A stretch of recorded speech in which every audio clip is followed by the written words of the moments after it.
بسم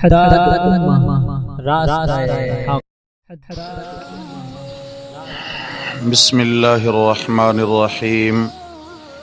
عن جابر رضی اللہ تعالی عنہ قال سمعت النبی صلی اللہ علیہ وسلم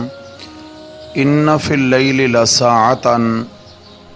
لیوافقها رجل مسلم یسأل اللہ فیہا خیرا من امر الدنیا والآخرہ الا اعطاہ ایاہ وذالک کل لیلۃ رواہ مسلم۔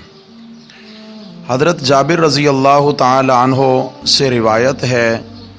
بیان فرماتے ہیں کہ میں نے رسول اللہ صلی اللہ علیہ وسلم سے یہ بات سنی ہے کہ رات میں ایک خاص وقت ایسا ہے کہ جو مومن بندہ اس وقت میں اللہ تعالیٰ سے دنیا یا آخرت کی کوئی خیر اور کوئی بھلائی مانگے گا تو اللہ تبارک و تعالیٰ اس کو ضرور عطا فرمائیں گے،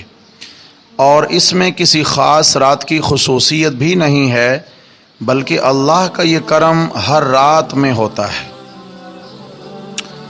حضرات محترم، اللہ رب العزت نے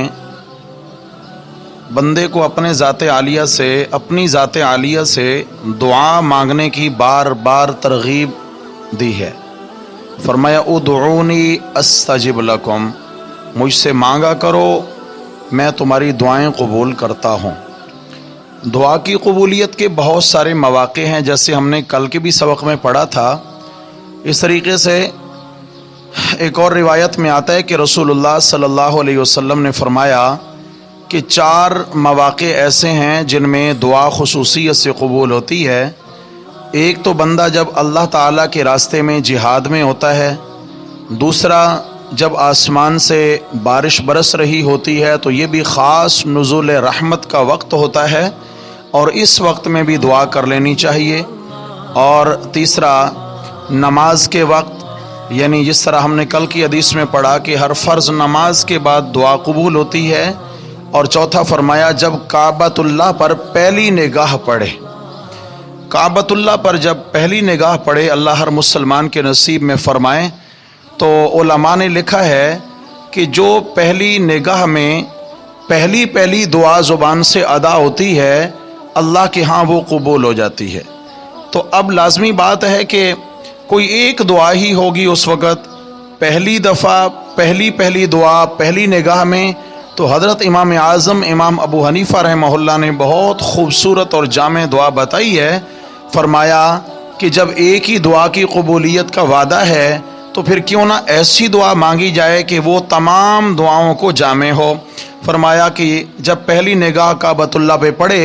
تو یہ دعا مانگ لے، یا اللہ میں زندگی میں جو خیر کی دعائیں مانگوں میری ہر دعا قبول فرمانا۔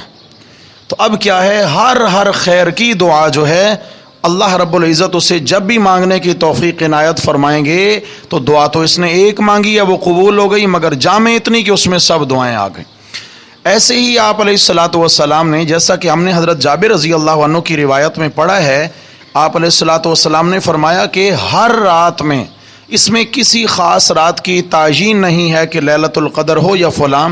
فرمایا کہ یہ مہربانی اللہ کی جانب سے ہر رات میں ہوتی ہے کہ ہر رات میں ایک گھڑی ایسی ہے،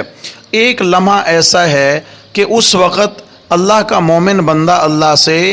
دنیا کے معاملے میں جو مانگے اس کی مرضی، آخرت کے معاملے میں جو مانگے اس کی مرضی۔ فرمایا جو کچھ بھی مانگے گا اللہ کے ہاں سے ملے گا، قبولیت کی گھڑی ہوتی ہے۔ تو یہاں بھی حضرات محدثین کرام نے فرمایا ہے کہ یہ رات کی آخری گھڑی ہے اور تہجد کا وقت ہے، اس لیے کہ کئی ایسی روایات ہیں جن سے اشارہ ملتا ہے کہ آپ علیہ الصلاۃ والسلام نے فرمایا رات کے آخری پہر میں اللہ رب العزت کی خاص رحمت آسمان دنیا سے نیچے اترتی ہے، زمین کی جانب سفر کرتی ہے، اور اللہ کی جانب سے بار بار اعلان ہوتا ہے حل من مستغفر فاغفر لہ، ہے کوئی گناہ بخشوانے والا؟ میں اللہ کی رحمت چل کے اس کے گناہ بخشنے آ گئی ہوں۔ حل من مسترزق فارزق لہ، ہے کوئی روزی رزق مانگنے والا؟ اللہ کی رحمت اس کی جھولیاں بھرنے آ گئی ہے۔ تو اس طرح کا اعلان ہوتا ہے تو معلوم ہوا کہ یہ تہجد کا وقت ہے اور یہ انتہائی قبولیت کا وقت ہے۔ اس کے علاوہ دعا جو ہے یہ کسی وقت بھی رائے گاہ نہیں ہے۔ آپ صلی اللہ تعالی علیہ وسلم کا ایک فرمان مسند احمد کے اندر حضرت ابو سعید خدری رضی اللہ تعالیٰ عنہ سے منقول ہے کہ آپ صلی اللہ علیہ وسلم نے فرمایا کہ مومن بندہ جب بھی دعا کرتا ہے شرط یہ ہے کہ اس میں کوئی گناہ کی چیز نہ مانگے، اور دوسری شرط یہ ہے کہ قطع رحمی کی دعا نہ مانگے، یعنی رشتہ داروں سے ٹوٹنے کی دعا نہ مانگے۔ یہ دونوں چونکہ گناہ کے معاملات ہیں، تو فرمایا اس کے علاوہ جو کچھ بھی مانگے تو اللہ تعالیٰ تین طریقوں سے اس کی دعا قبول فرما لیتے ہیں۔ دعا ہر مومن کی قبول ہے، لیکن قبولیت کے رنگ تین ہوتے ہیں۔ یا تو اس نے جو کچھ مانگا ہے منوان اس کو وہی مل جائے، یہ بھی قبولیت ہے، لیکن یہ قبولیت کا سب سے کمزور ترین درجہ ہے، کم تر درجہ ہے قبولیت کا۔ ایک شخص نے جو مانگا اس کو وہی مل گیا۔ نمبر دو، اس سے بھی بہتر درجہ قبولیت کا یہ ہے کہ اس نے جو مانگا وہ تو نہیں ملا، لیکن اس کے بدلے میں اللہ نے کئی آنے والی مصیبتیں اس دعا کی برکت سے ٹال دی ہیں۔ فرمایا یہ بھی دعا کی قبولیت کا ایک رنگ ہے۔ بسا اوقات ایسا بھی نہیں ہوتا ہے کہ وہ مصیبت میں نہیں ٹلتی اور جو مانگا ہے وہ بھی نہیں ملتا ہے۔ اللہ تبارک و تعالیٰ نے اس کے لیے آخرت کی خاطر وہ دعائیں بچا کے رکھی ہوئی ہوتی ہیں، آخرت میں ان دعاؤں کے بدلے میں اس کو اجر و ثواب حاصل ہوگا۔ آپ صلی اللہ علیہ وسلم نے فرمایا، کنز العمال کے اندر یہ الفاظ موجود ہیں، فرمایا کہ دن قیامت کے جب بندہ ایک نیکیوں کا بڑا انبار دیکھے گا،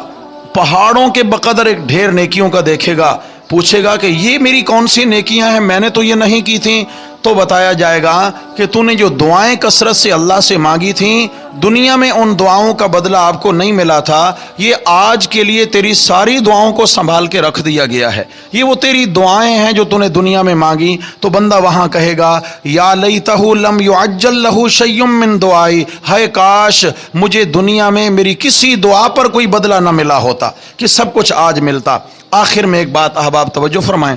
نبی کریم صلی اللہ علیہ وسلم نے فرمایا کہ جو مسلمان بندہ نماز مغرب کے بعد اور نماز فجر کے بعد بغیر کسی سے بات کیے، یعنی جو ہی نماز سے فارغ ہوا فجر کے بعد اور مغرب کے بعد 7 مرتبہ جو پڑھ لیتا ہے اللہم اجرنی من النار، اللہم اجرنی من النار، یہ 7 مرتبہ، مطلب کیا ہے؟ اے اللہ مجھے جہنم کی آگ سے بچا لینا۔ 7 مرتبہ جو یہ دعا پڑھ لے گا، فرمایا اگر مغرب میں پڑھی ہے اس رات میں انتقال ہو گیا تو اس کو جہنم سے آزادی نصیب ہو جائے گی، اور اگر فجر میں پڑھی ہے اور دن میں شام سے پہلے پہلے اس کا انتقال ہو گیا تو ان الفاظ کی برکت سے اللہ اس کو جہنم کی آگ سے آزاد فرما دیں گے۔ یہ جہنم سے آزادی کا عشرہ چل رہا ہے، آخری عشرہ ہے میرے بھائی، ایک تو ہم اب بھی اہتمام کریں اور زندگی بھر اس کا اہتمام رکھیں، انشاءاللہ تعالی اللہ رب العزت جہنم سے پناہ نصیب فرما کے انشاءاللہ جنت نصیب فرمائیں گے۔ دعا ہے اللہ تبارک و تعالی ہم سب کو اخلاص بھری دعائیں مانگنے کی توفیق نصیب فرمائے۔